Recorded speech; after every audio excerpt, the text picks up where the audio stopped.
Morris and his wife Esther went to the state fair every year, and every year Morris would say, "Esther, I'd like to ride in that helicopter." Esther always replied, "I know, Morris, but that helicopter ride is $50, and $50 is $50. One year Esther and Morris went to the fair, and Morris said, "Esther, I'm 85 years old. If I don't ride that helicopter, I might never get another chance." To this, Esther replied, "Morris, that helicopter ride is $50, and $50 is $50.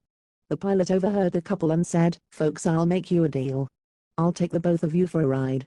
If you can stay quiet for the entire ride, and don't say a word, I won't charge you a penny.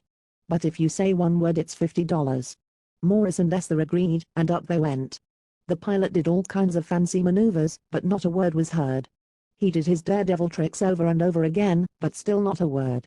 When they landed, the pilot turned to Morris and said, "By golly. I did everything I could to get you to yell out, but you didn't. I'm impressed." Morris replied, "Well, to tell you the truth, I almost said something when Esther fell out, but you know $50 is $50. One day a woman is walking past a pet store when she sees a brightly colored parrot sitting in the front window.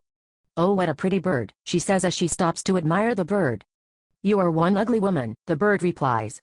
Shocked at what she just heard, the woman stomps off very angry and upset.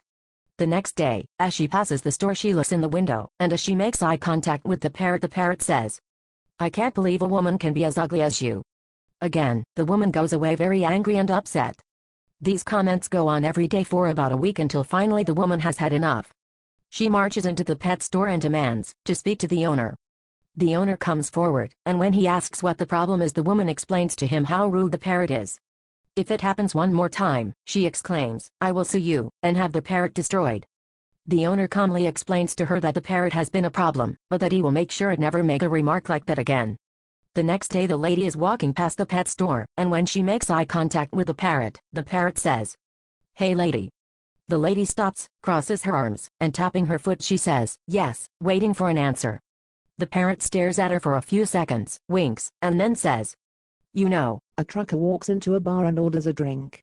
He sees a small man in a suit sitting next to him, so he decides to mess with him. While he waits, he grabs the small man's shot glass and downs the drink.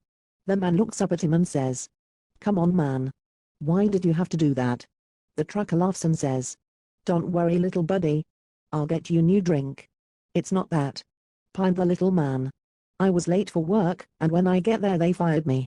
When I get to the parking lot I find my car has been stolen, so I walk home.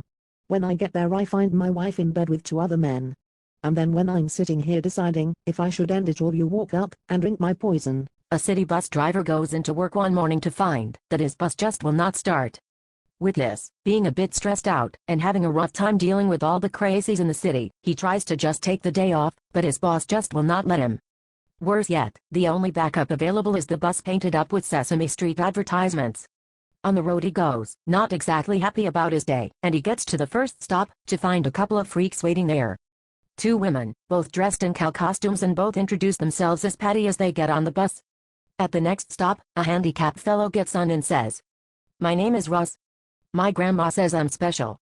The bus driver is really about to lose it at this point. "If one more weirdo gets on this bus, I'm putting this thing in park and walking away," he thinks to himself. As he approaches the third stop he sees a normal-looking individual in a business suit carrying a briefcase. As the gentleman gets on he says, "Hi. I'm Lester Reeves, attorney at law." Finally, a normal person on my bus, the driver thinks to himself. A few seconds down the road the driver looks in the rearview mirror, only to see Lester with his shoe off, picking at a giant bunion on his foot. Unable to take it any longer, he slams the bus in park and almost running off the bus he screams, "I've got two all-beef patties, a special Ross and Lester Reeves picking bunions on a Sesame Street bus."